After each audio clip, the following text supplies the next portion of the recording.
Olá, pessoal! Eu sou a professora Fernanda Bombinho. Sejam muito bem-vindos ao meu canal. Se você é novo por aqui, já se inscreve, já ativa o sininho, porque tem muita coisa legal vindo por aí, hein? Nesse vídeo, nós vamos fazer a resolução da prova de Física da UERJ de 2021. Para quê, teacher? Para servir de fonte de estudo para vocês para as próximas provas da UERJ que estão por vir.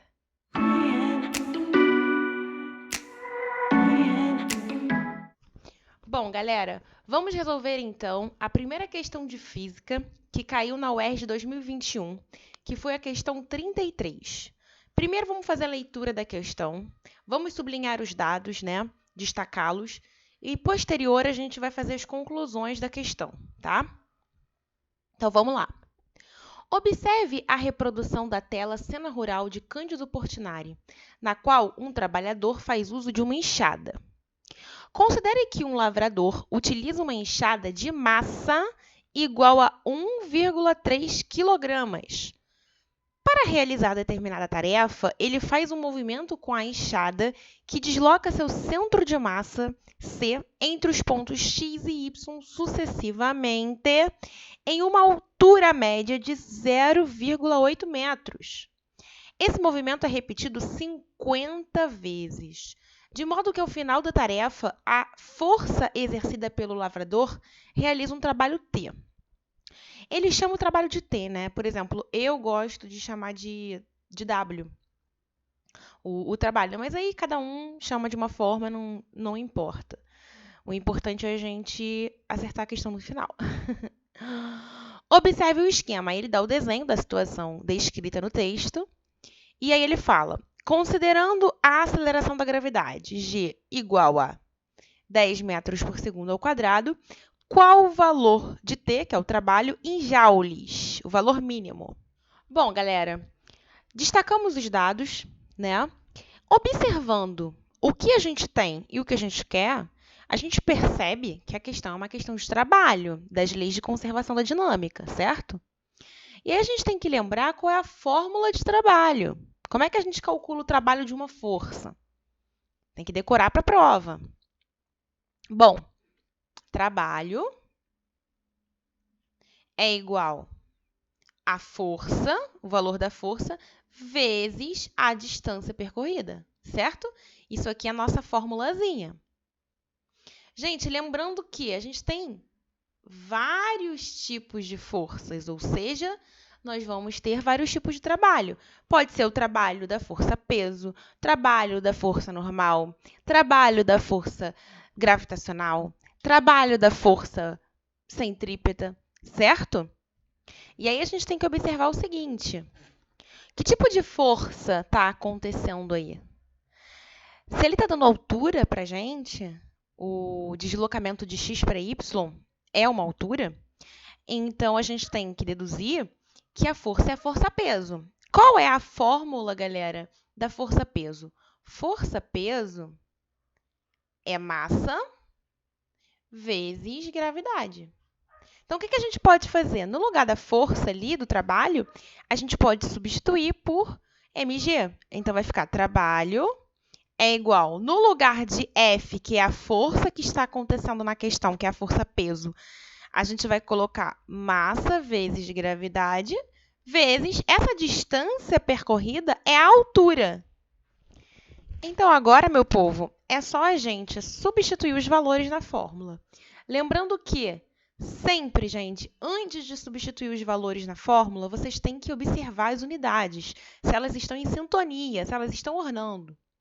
Bom, nesse caso, está tudo certinho. Massa em quilograma, altura em metro, gravidade em metro por segundo ao quadrado. Então, automaticamente, esse trabalho vai sair em joules, tá? Então, vamos lá. Trabalho vai ser igual a massa, que é 1,3, vezes a gravidade, que é 10, vezes a altura, que é 0,8, certo? O que eu gosto de fazer para resolver mais fácil as contas? Eu gosto de transformar para fração.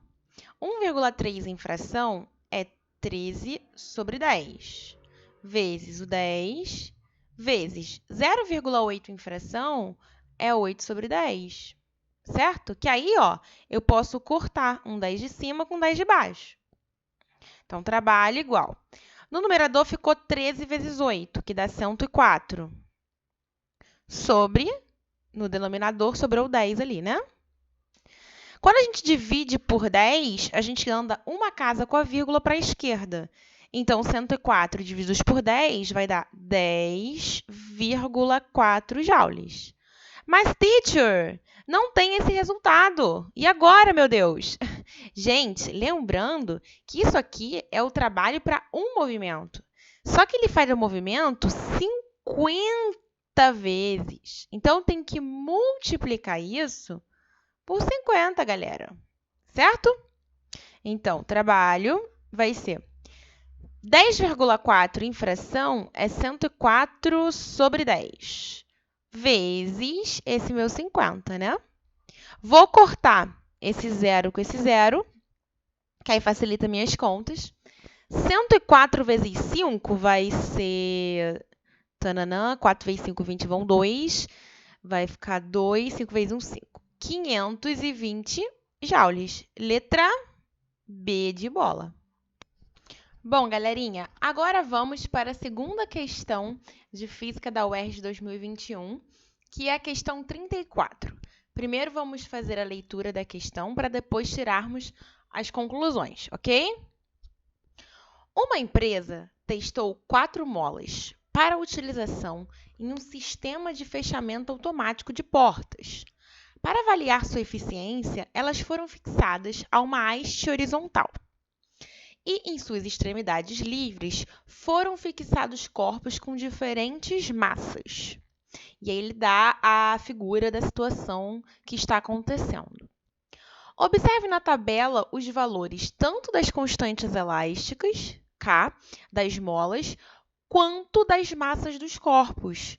Então, ele está dando aí nessa tabela, gente, a massa do corpo fixado em cada mola. Por exemplo, na mola 1, eles penduraram um corpo de massa 0,9 kg. Na mola 2, eles penduraram um corpo de massa 1,2 kg.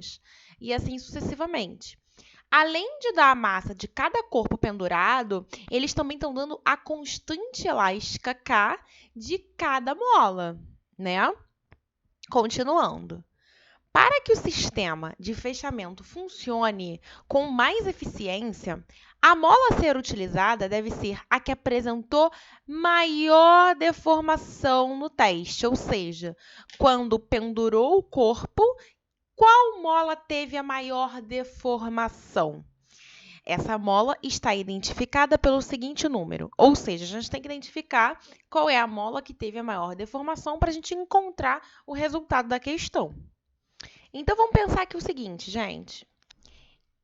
Eles vão pendurar, né, um corpo a essa mola. Você vai pendurar, a gente já sabe que aqui a gente vai ter o quê? A força peso, puxando essa mola em direção ao centro da Terra. Então, aqui a gente vai ter a força peso para todas elas, tá? E, automaticamente, a gente também vai ter o quê? A força elástica no sentido contrário, certo? E quando essa mola atingir a sua deformação máxima, significa que ela alcançou o equilíbrio, ou seja, o peso vai ser igual à força elástica. Então, galera, o que a gente fez aqui? A gente decompôs as forças, ou seja, aplicação de lei de Newton. Essa questão é uma questão de aplicação de lei de Newton, assim como a questão 33 era uma questão de dinâmica. Então, o que vocês vão fazer? Me pede aqui nos comentários quais os conteúdos desse vídeo que vocês têm mais dificuldade, porque eu vou fazer vídeo de todos os conteúdos de física. Só que aí eu posso fazendo em ordem de preferência de vocês, do que vocês forem me pedindo. Então, continuando, galera, o que a gente vai ter que fazer? A gente vai ter que usar essa equação que a gente encontrou para cada uma das molas para a gente descobrir qual mola teve a maior deformação. Lembrando que fórmula da força-peso é massa vezes gravidade. Fórmula da força elástica é constante elástica vezes deformação da mola. A gente vai substituir aqui nessa equação. Então, a gente vai ter isso aqui, ó. No lugar de P, eu vou colocar mg. E no lugar de força elástica, eu vou colocar kx. Então, a gente chega a essa conclusãozinha aqui, ó. Agora, vamos calcular para cada molinha. Dá um trabalhinho, mas não é uma questão difícil. Vou botar aqui bonitinho para ficar organizado. Tananã, ó. Mola 1. Vamos jogar aqui nessa fórmula. Massa da mola 1. Da mola não, né? Massa do corpo pendurado na mola 1. 0,9 vezes gravidade, que é 10, igual K, constante elástica da mola 1, que é 0,9, vezes o x, que é o que a gente quer descobrir, que é a deformação da mola. A gente vai cortar esse 0,9 com esse 0,9, a gente descobre que x vale 10 centímetros. Então, a mola 1 sofreu uma deformação de 10 centímetros após esse corpo ser pendurado nela. Mola 2, pessoal, vamos lá.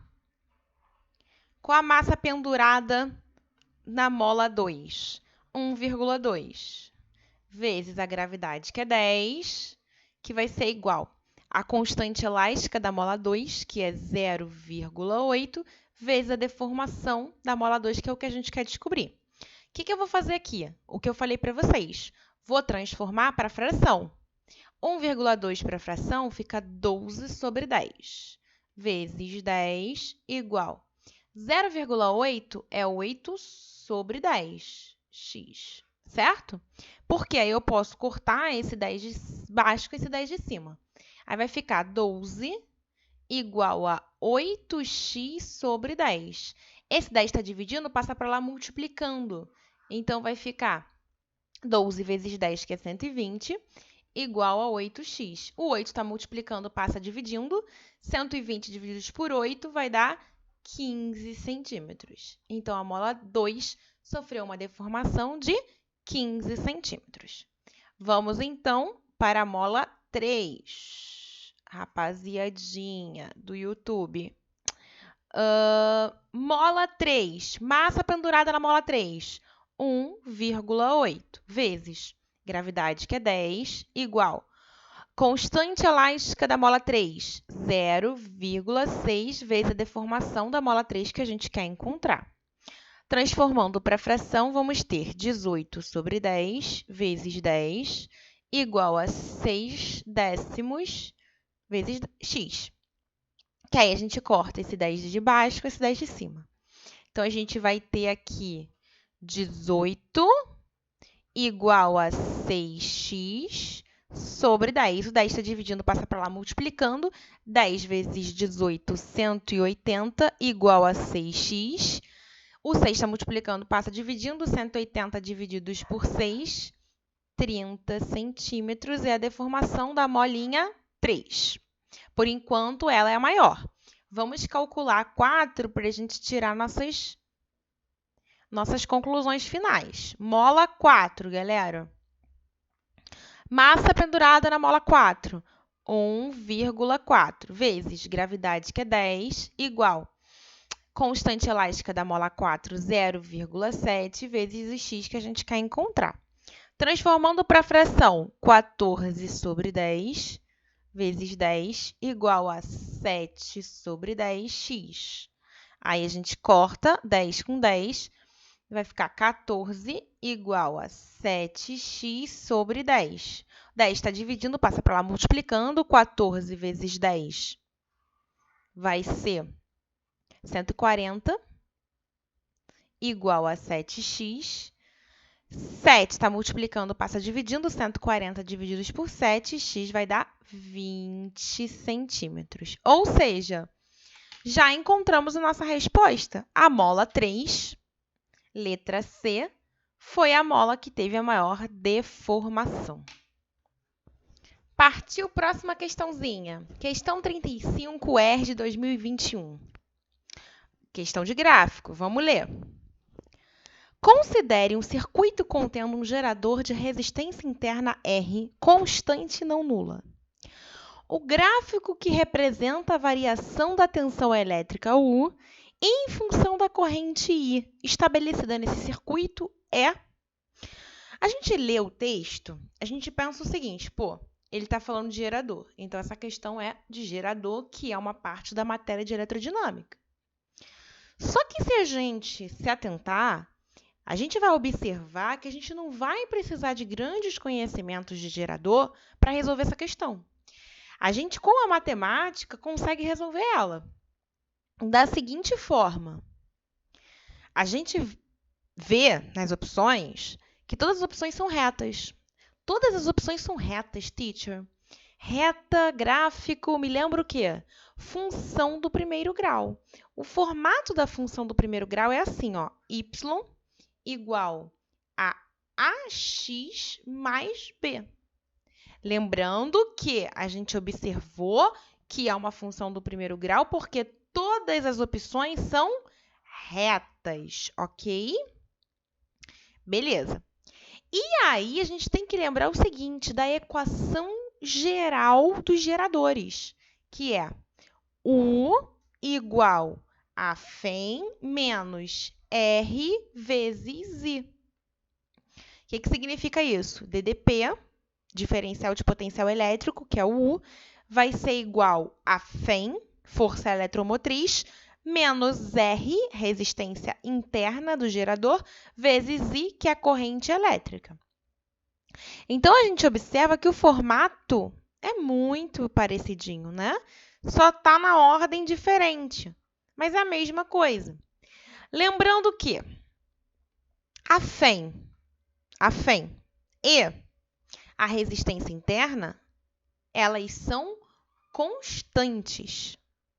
O que varia é a DDP e a corrente. Ou seja, comparando com a função do primeiro grau, com a equação da função do primeiro grau, a gente observa que o y seria o nosso U, né? E o x seria o nosso izinho, a corrente, variáveis. E as nossas constantes seria A e B, são os coeficientes da função do primeiro grau. O A é quem está com x, nesse caso, menos R, que é o coeficiente angular. E o Bzinho, que é o coeficiente linear, é o valor que está sozinho, que seria a φ. Bom, visto isso, a gente observa que o nosso Azinho é negativo. Se o Azinho, que é o coeficiente angular, é negativo, a gente tem uma função decrescente. E a única opção aqui que tem uma função decrescendo é a letra A, de amor. Então, só com conhecimentos matemáticos, a gente já faz a questão bem rápido, bem simples. Porém, quem quiser videoaula de eletrodinâmica e geradores, me peça aqui nos comentários. E aí, gente, vocês estão gostando do vídeo? Estão curtindo? Estão aprendendo? Então, deixa seu likezinho para dar aquela moral para a teacher, gente. Próxima questão, questão 36, UERJ 2021. Vamos para a leitura da questão. Na figura a seguir, está representado um decantador utilizado em um processo de remoção de impurezas da água, como partículas de terra e de areia fina. Observa-se que, da altura onde se inicia a decantação até o fundo do decantador, tem uma distância de 36 centímetros. Aí ele dá o desenho aí. Considere-se os seguintes dados. Ele dá a velocidade com que essa terra é removida e a velocidade com que essa areia é removida. Ali, 0,01 metros por segundo da terra e 0,24 metros por segundo da areia. E ele está dando também o tempo de descida, TT, tempo da terra, e TA, tempo da areia. Está dando não, né? Na verdade, ele quer que a gente descubra lá. Nessas condições, a diferença TT menos TA em segundos corresponde a... Povo, a gente vai ter que descobrir o TT e o TA para poder fazer a diferença, para poder fazer a subtração. E como é que a gente sabe que tipo de questão é essa? Ele está dando distância percorrida, ó, distância percorrida. Ele está dando velocidade e ele quer o tempo, meu povo. V igual a ΔS sobre ΔT, movimento uniforme, não é isso? Velocidade média, cinemática. A gente tem que saber identificar de que conteúdo é aquela questão. O que a gente vai ter que utilizar? Observando o que está sendo dado. Então, vamos lá. Vamos anotar a fórmula. Vm igual a ΔS sobre ΔT. Só que, como eu falei no início desse videozinho, a gente tem que observar as unidades. A unidade de velocidade está em metro por segundo. O tempo, ele quer em segundo. Só que a distância está em centímetro. Não pode, não tá ornando, não está em sintonia. Então, a gente vai ter que trocar. Essa distância tem que estar em metro, certo? Já que a velocidade está em metro por segundo. Como é que a gente faz essa modificação de centímetro para metro? São duas casas com a vírgula para a esquerda. Então, vai ficar 0,36 metros. E, gente, aqui no canal também tem vídeos dessas coisinhas básicas. Vão ter mais ainda, desses detalhes que vocês erram. Eu pego alunos estudando para a UERJ, Enem, errando detalhes da matemática, da física básicos. Vai lá nos vídeos, bem no beabá, aprender esses conteúdos para vocês não errarem a matéria atual por conta de coisas passadas, ok? Beleza. Então, a gente vai ter que achar de cada uma separadamente. Vamos achar da terra, que vai ser removida, e da areia. Agora que a gente colocou as unidades em harmonia, a gente vai poder fazer as contas.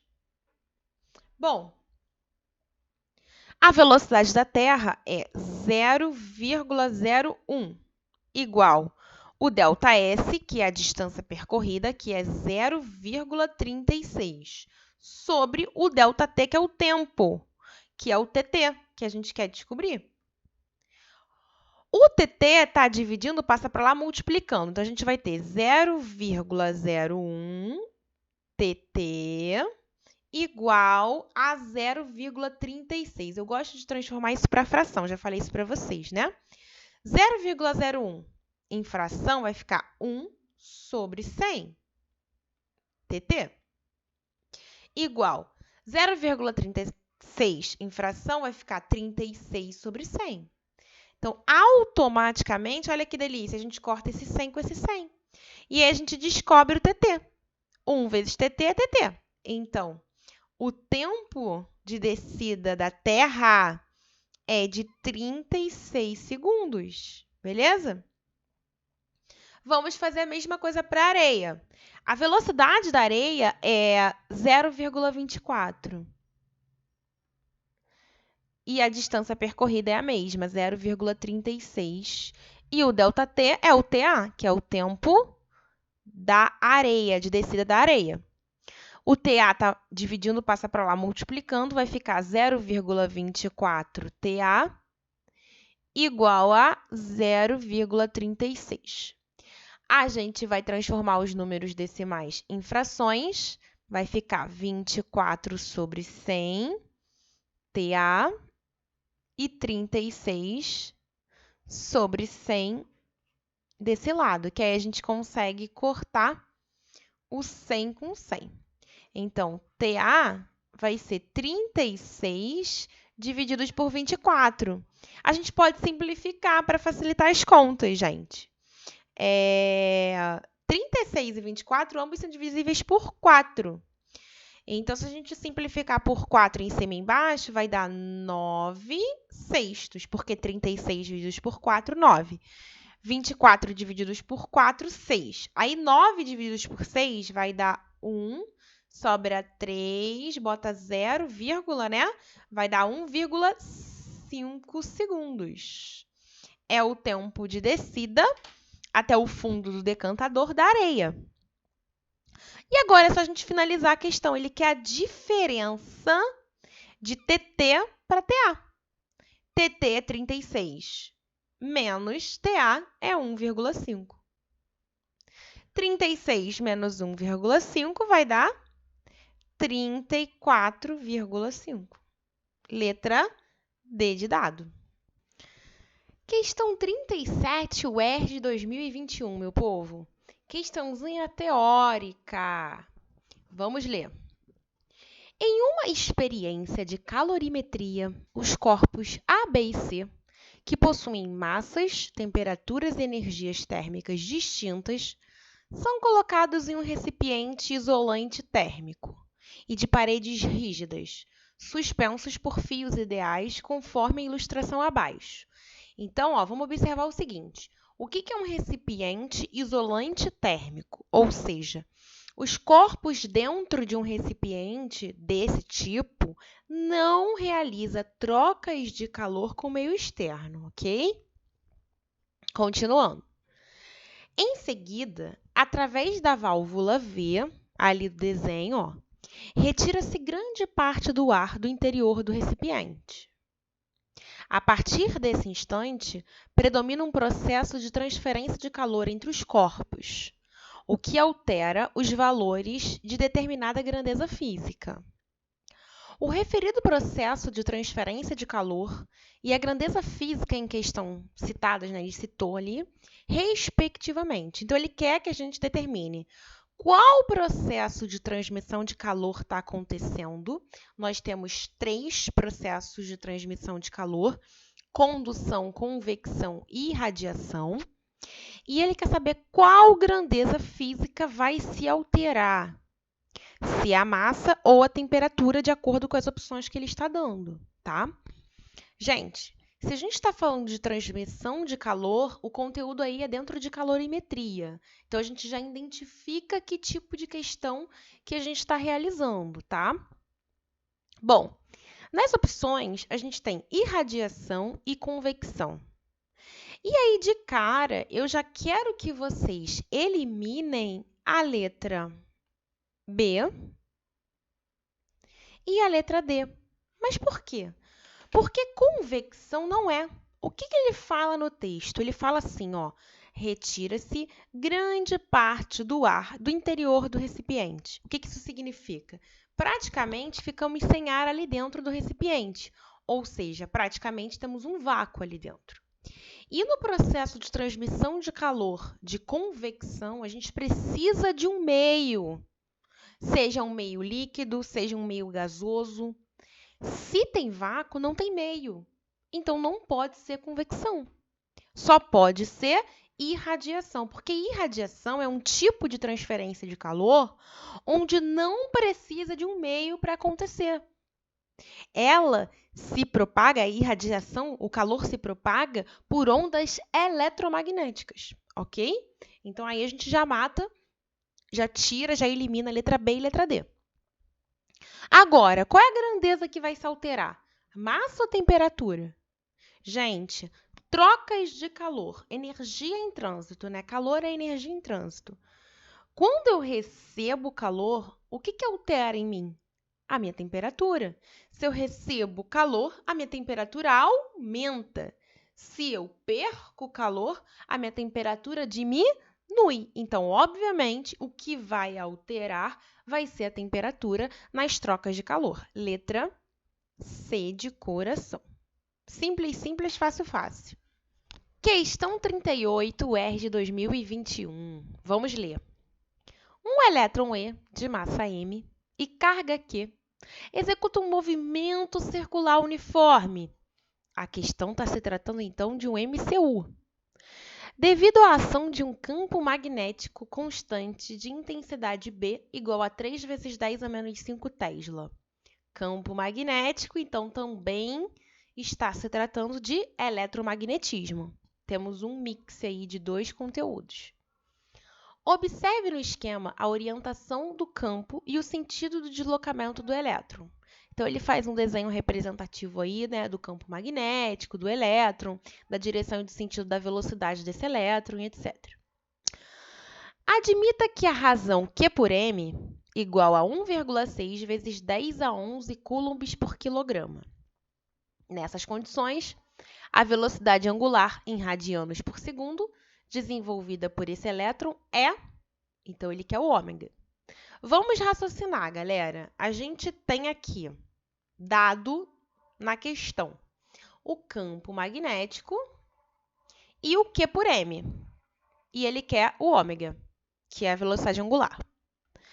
A gente tem que pensar o seguinte, se é um MCU, um movimento circular uniforme, a gente tem aí a força centrípeta, que é uma força característica dos movimentos circulares. A força centrípeta, ela sempre aponta para o centro da trajetória. Ela é a força resultante do movimento circular uniforme. Ou seja, que força que está fazendo nessa questão com que esse elétron entre em movimento? É a força magnética, já que estamos trabalhando com um campo magnético. Então, conclusão, o que eu posso escrever? Eu posso escrever que se a força centrípeta é a força resultante do movimento, eu posso escrever que a força centrípeta é igual à força magnética. Pensado nisso, já matamos a questão. Agora a gente só vai ter o quê? Manipulações de números e fórmulas, ok? Bom, a gente tem que lembrar que força centrípeta, qual é a fórmula? Força centrípeta é massa vezes velocidade ao quadrado sobre raio da trajetória. E que força magnética é QVB, carga elétrica vezes velocidade vezes campo magnético. Dito isso, a gente vai substituir dentro da equaçãozinha que a gente montou. FCP, força centrípeta, é mv ao quadrado sobre raio. Igual, o que é força magnética? QVB. Como vocês estão estudando muita matemática comigo no canal, estão feras, já sabem de cara que a gente vai cortar esse V com um dos V's desse lado. Então, a gente vai ficar com o seguinte, mv sobre r igual a Q vezes B. Mas no texto, ele está dando Q por M para a gente. Então, a gente tem que arrumar aqui de uma forma que esse M fique embaixo desse Q.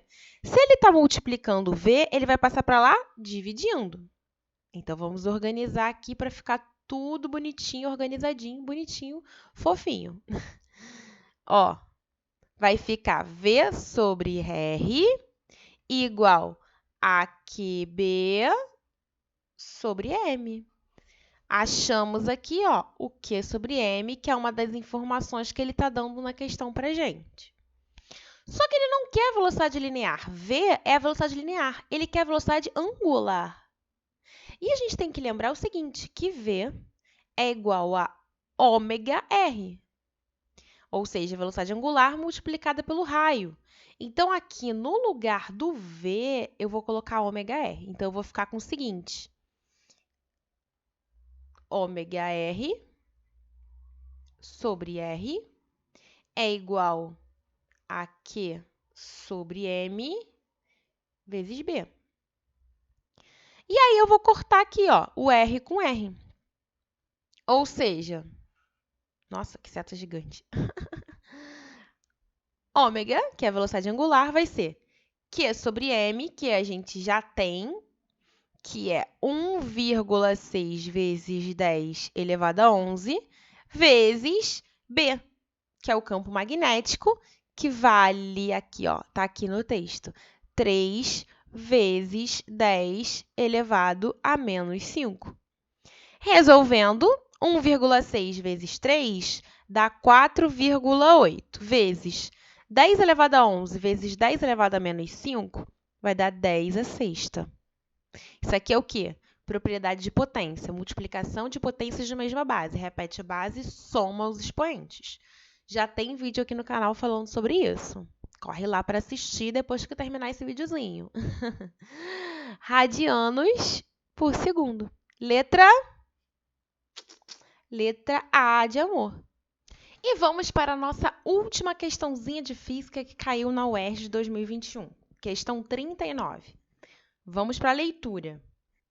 Uma lente convergente conjuga uma imagem cuja altura é 3 vezes maior que a do objeto, posicionado entre seu centro óptico e seu foco principal.